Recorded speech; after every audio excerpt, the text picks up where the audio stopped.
इस वक्त हम मौजूद हैं इस वक्त उस स्टूडियो में, उस हिस्से में जहां से आप डिटेल तरीके से समझ पाएंगे कि आखिर क्या कुछ चल रहा है हमास और इजराइल के बीच। हमारे साथ एक्सपर्ट शैलेंद्र जी है जो लगातार बता रहे हैं। शैलेंद्र जी, सबसे बड़ी बात जरा ये समझाइए इस वक्त कि हमास ने अटैक किया इजराइल पर और वो पैराग्लाइडर्स के जरिए पहले उसने अटैक करने का प्रोसेस शुरू किया और उसके बाद रॉकेट एक के बाद एक दागे गए। इस वक्त जो स्थिति बनी हुई है वो कैसे आयरन डोम काट कर रहा है इन रॉकेट्स की, लेकिन कई बार ऐसा भी हो रहा है कि वहां पर वो आयरन डोम रॉकेट्स को आइडेंटिफाई नहीं कर पा रहा है। वो किस हालात में हो रहा है, जरा ये समझाइए। देखिए, अगर आप सिर्फ पहले हम इस सवाल को दो पार्ट में बांट लेते हैं। एक है पहले आयरन डोम समझ लेते हैं।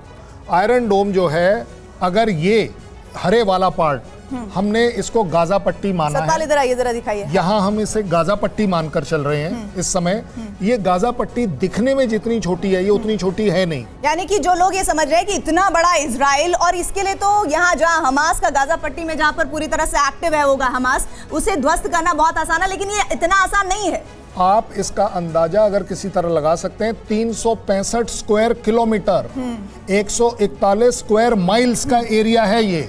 मतलब 10 मीटर बाय 140 किलोमीटर का एरिया है। 10 किलोमीटर बाय 140 कोई छोटी मोटी जगह नहीं है। 140 किलोमीटर काफी दूरी होती है। यानी कि जो लोग सोच रहे हैं इजराइल के लिए बहुत आसान है हमास को टैकल कर लेना, इतना बड़ा आसानी वाली बात नहीं है। ये इसलिए आसान वाली बात नहीं है क्योंकि इसके दो रीजन मेन है। पहली बात, ये एक इतना घना आबादी का एरिया है, इसमें इतनी ज्यादा बिल्डिंग्स हैं कि आप इसमें टैंक नहीं ले जा पाएंगे, आप इसमें बीएमपी नहीं ले जा पाएंगे।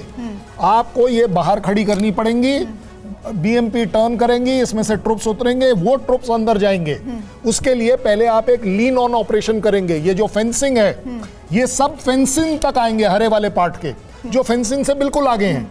उसके बाद जिसको हम बोलते हैं ना लीन ऑन ऑप्स, ये इस फेंसिंग को तोड़ेंगे, फिर जाएंगे गाजा पट्टी के अंदर। गाजा पट्टी की जो आउटर लिमिट के ऊपर जो बिल्डिंग्स हैं उससे पहले रुक जाएंगे।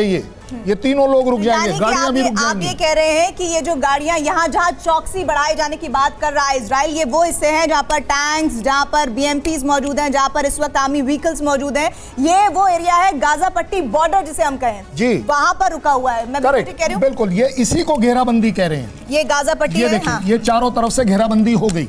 आप उसको सिर्फ ग्रीन वाले को अभी मानकर चलिए। मैं ये कह रहा हूँ, जैसे ही आप ये करते हैं तो अब आपके पास जो सबसे बड़ा आपका सवाल था आयरन डोम का, आयरन डोम।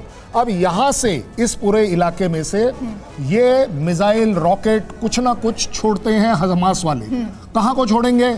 इजराइल में कहीं भी जाकर लगे। लेकिन सबसे ज्यादा जो नुकसान हो रहा है वो हो रहा है अश्कलेन में और अशदोद में। यस तो वहां पर जो अटैक कर रहे हैं वो तो इनफैक्ट अगर आप माने तो हिजबुल्लाह भी कर रहा है, ऐसी बात नहीं है। लेकिन अभी हम हमास तक अपने आप को रोकेंगे कि जब इसकी मिसाइल ऊपर चलती है, मिसाइल से अटैक किया, ठीक है। मिसाइल जब ऊपर चलती है तो इजराइल का आयरन डोम अपने सर जरा लेबनान बॉर्डर पर भी बताइए क्या स्थिति बनी है। चलिए आप इसको यहाँ से ले लीजिए। हाँ, यहाँ से बताइए।